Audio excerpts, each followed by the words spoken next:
Good day everyone and welcome to Adventures with Parker. Today we are back at one of the most underrated theme parks I have ever been to, and that is Dorney Park here in Allentown, Pennsylvania. Now, I wasn't originally planning on visiting this park today. This day was supposed to be for Knoebels, but Knoebels doesn't open until 12 p.m. and Dorney opens at 10 a.m. So a couple of weeks ago I got to thinking, am I able to make a quick visit? And of course, knowing me, my what ifs always turn into hell yeah. So long story short, here we are. But yeah, I'm not planning on spending a terribly long amount of time here, maybe just a couple of hours. It's 10:30 now. The park opened at 10.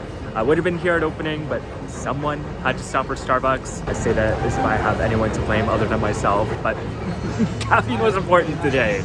But yeah, my goals for today are basically just to do Demon Drop, Zephyr, and the Log Flume. Like those are, if I can do those three, I will consider this visit perfect. Of course, if I can get on more coasters, I absolutely will. But yeah, I'm hoping to be out of here by about noon, 1 o'clock, so I can head over to Knoebels later. Now, the park does seem somewhat busy today. It is a Saturday. I'm hoping most people will go over to the water park, and that'll leave the dry park not as busy, but we'll see how the day goes. So without any further ado, let the Dorney adventures begin.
Right, we just got off of our first coaster of the day, which was Hydra the Revenge. This is such a fun floorless coaster. I love how you start with that JoJo roll right off the bat after you get out of the station. It has some great inversions.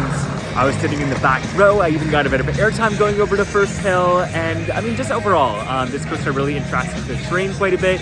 You kind of dip in and out of that valley there, and all around it's just super fun. Maybe not the best floorless coaster in the world. And that's the thing about these Dorney Park coasters. None of them are standout, but they're all super fun. I don't think there's a bad coaster here per se. So yeah, our first ride of the day was a good one.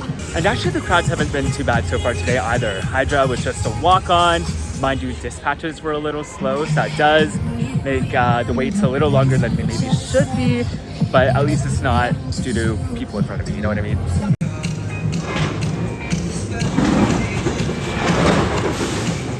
Okay, so I came over here to ride Demon Drop, but apparently it doesn't open until 2 p.m. I was hoping to be at Knoebels by that time, so I don't know what to do. Like, Demon Drop was pretty much the whole purpose of adding Dorney Park, so that's a disappointment. I'm really torn because I really wanted to make today mostly a Knoebels day, so I have some thinking to do. We'll update you later, I guess.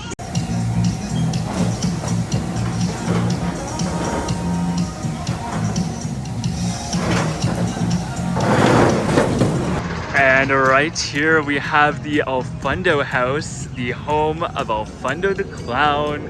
I don't know if he's going to be out and about today, but if I see him, I'll be sure to let you know. But yeah, this was first built in the 1960s, and it was the center of activities here at Dorney Park. Looks like you could purchase tickets, souvenirs, and acquire general park information here. And this one is a modern replica of the original design. So it's not the original, but this is pretty much what it would have looked like. And the other ride that I really wanted to do today was Zephyr, but it doesn't open until noon. Dorney Park, what are you doing? Mind you, that's definitely more within my time budget, but still, Dorney, it's a Saturday in July. Why don't you have all your rides open? Like, come on. This is sad. I'm devastated. Okay, not really, because there's still some other cool rides for me to check out. I already got one good ride in on Hydra, but still, like, I'm a little disappointed. Still smiling though, still smiling because we're having a good time. Smiling through the pain. Monster also doesn't open until noon. Dorney, Dorney, Dorney, I came here just for you, and you don't even have the rides open for me. Come on. And you'll be pickled, possessed in 3, 2, 1.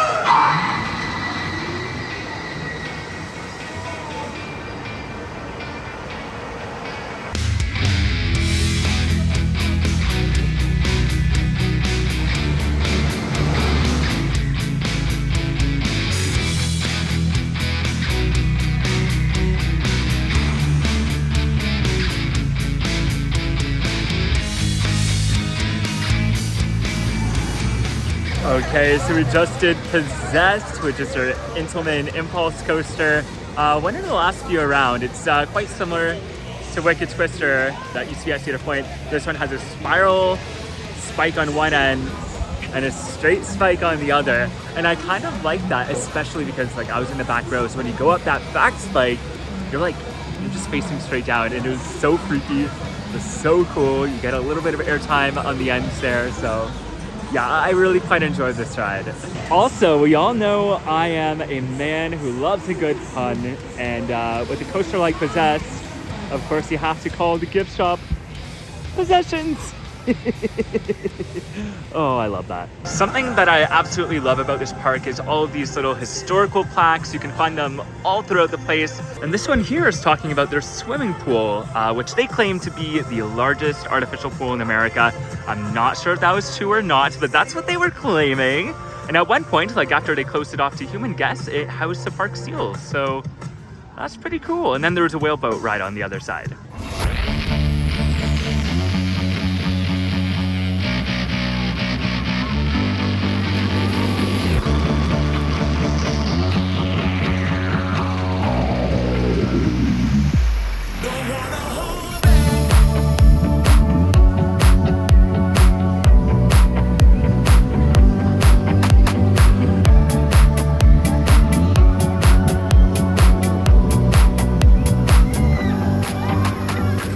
Okay, so coaster number 3 of the day was Steel Force. Now, I am a big B&M fanboy, I will admit to that, but I gotta say, these Morgan Hypers are so good.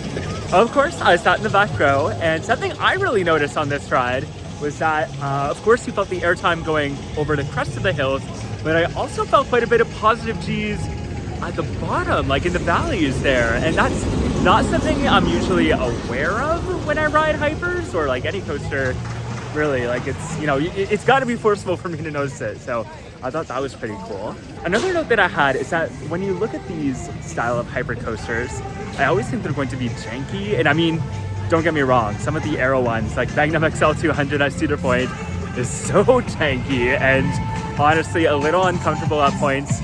But this ride, although not as smooth as the B&M Hypers, not bad. It was pretty smooth, like much smoother than I thought it was going to be. So I think I like this ride more than I remember liking it last time. So yeah, another great coaster here at Dorney.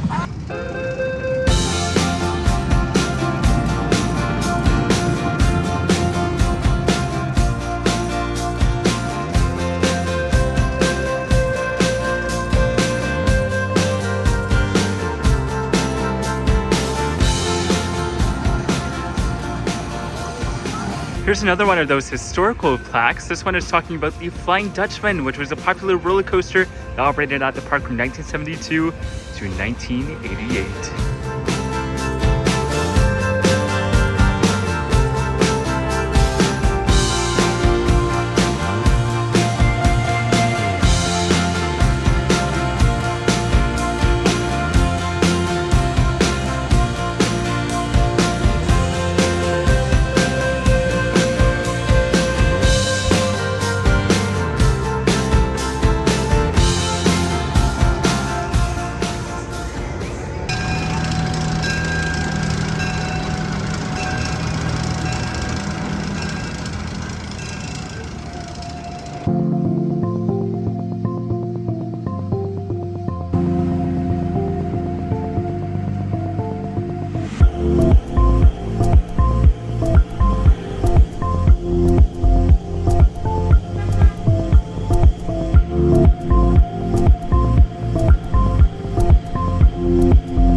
Okay, so I'm over on the other side of the park now, and I just realized that I forgot to do my official review and thoughts on Zephyr.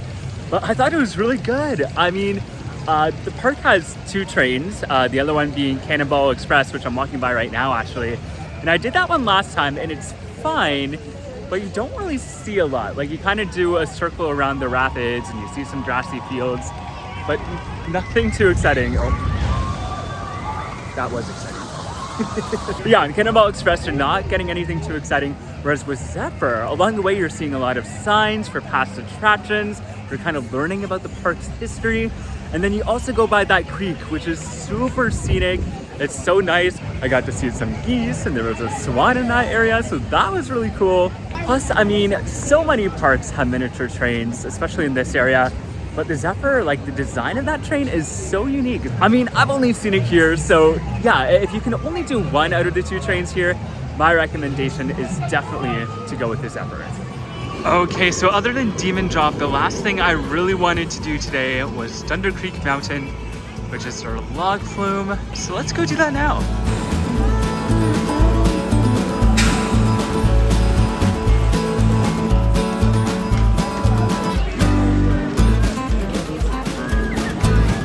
Okay, I just hit Thunder Creek Mountain, which was an excellent log flume. I mean, you can never go wrong with a log flume at these parts. This one, I really quite enjoy.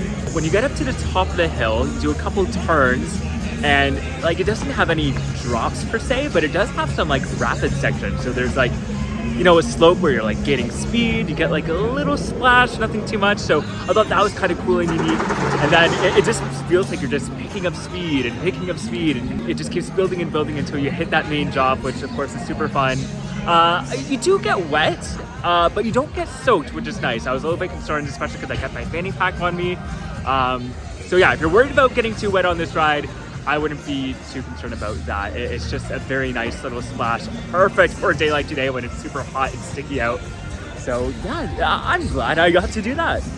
So right now I'm going to grab some food and then maybe head over to Talon just so I can say I've done all the coasters in the park. And then after that, that's gonna be my day at Dorney. We're gonna go on to Canola's after. All right, so we are doing the cheeseburger basket today. Nothing too crazy as far as theme park food goes. Honestly, kind of basic, but just what I need right now. So let's dig in.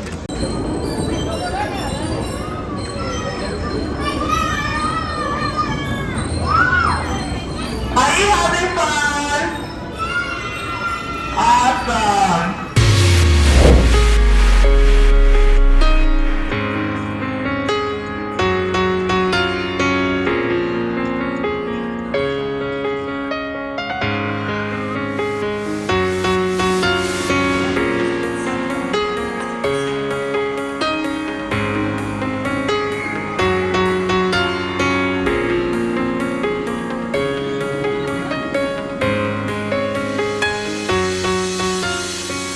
Right, so I just got off of Talon, which is Dorney's B&M invert, and it was a lot better than I remember it being last time.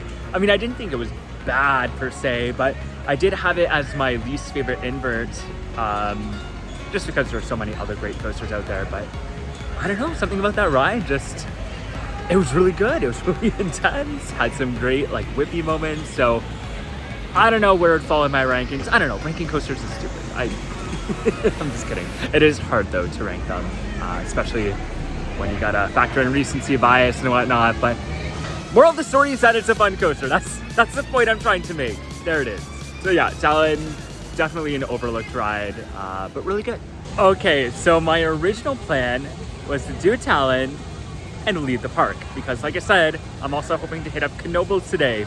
But it's 1:30, like just after 1:30 now. And like I said earlier, Demon Drop opens at 2. And I mean, is half an hour really gonna make that much difference? I mean, I'm here. It's almost 2. I have to wait. So I guess I'm staying in the park for another half hour, and we are going to do Demon Drop before we leave today. And honestly, I'm so happy about that. Here's the thing, my whole reason for justifying this visit is because I have my season's pass, like my Cedar Fair pass. So getting in the park was free, parking was free, my lunch today was free. So like other than gas and time, there really wasn't much cost associated with me coming here. But the thing is, with Knoebels, you also don't have to pay for admission, you don't have to pay for parking, and like any rides you do, it uses a ticketing book. I mean, it's Saturday, so I can't get an all-day wristband anyways. So in a way, I'm kind of making my own value. So even though I'll be getting to the park later, it's not really that big of a loss in that way. So with that in mind, I think I can justify doing less time at Knoebels. The other thing is, I've already done both parks. I mean, there are a few credits that I'm missing at Knoebels that I'm really hoping to get later, but I've already dedicated full days to both Knoebels and to Dorney. So I think it's kind of cool that by doing it this way, I'm kind of spending my day like equally at both parks. But yeah, anyways, like I said, we have half an hour to kill. I might just get some B-roll that I missed from earlier, might do a couple flats along the way, and we're gonna close off the day with Demon Drop, so let's go!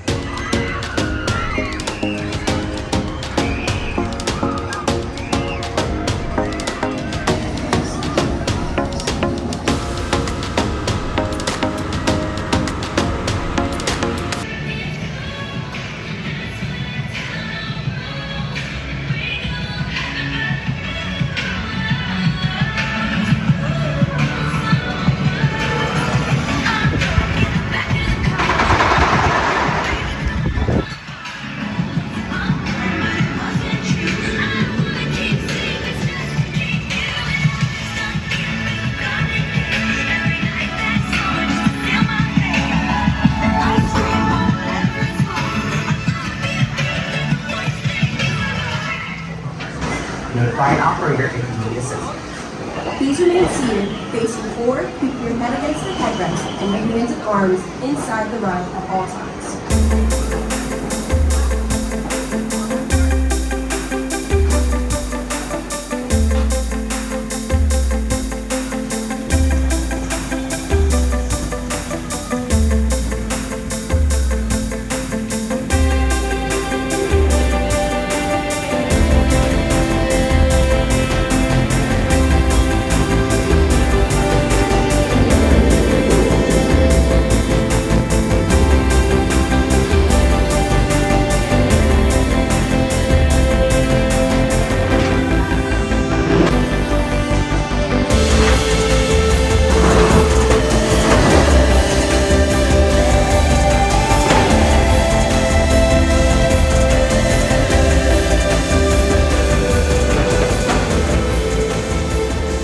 Okay, so I did Demon Drop, and actually I did it twice. Definitely worth the wait. I'm so glad I stuck around to do it, because I was gonna say today has been like pretty much perfect, but doing Demon Drop solidifies that. It is such a fun and unique ride. I just love how intense it is, and you know, it's a little janky, but that kind of adds to the charm. It is definitely my favorite ride here. I wouldn't have been completely satisfied if I left without doing it. So it was the perfect way to end off my time here at the park. But now I gotta go and scoot, because I still plan on hitting up Knoebels, so that's where I'm headed now. We are heading towards the entrance. But yeah, thank you so much for joining me here today. I have such a soft spot for this park. Like, it's not the biggest park around. It doesn't have the best coasters or the most innovative coasters, but there's also no such thing as a bad coaster at this park. They are all so fun and so charming in their own ways. So I will forever gush about Dorney Park, and I'm so glad I managed to squeeze it in. Like I said, I wasn't originally planning on coming, but It was so worth the visit. Anyways, if you'd like to see more of my theme park travel, local and outdoor adventures, you can subscribe to my channel on Adventures with Parker. You can also find me on social media. I'm on Instagram, Twitter, and Threads at ADBParker, and on TikTok and Facebook at Adventures with Parker. As always, big shout out to my patrons for all of the extra support you guys give the channel. I appreciate you all so much, and I really couldn't do what I do without your support. And if you'd like to support the channel for as little as a $2 a month in exchange for some sweet perks, you can find out more by visiting patreon.com/ADBParker. This is a big hill. I don't know why I'm vlogging while I'm walking up it. So tired. But yeah, once again, thank you so much for joining me. And until next time, the adventures are calling. See ya.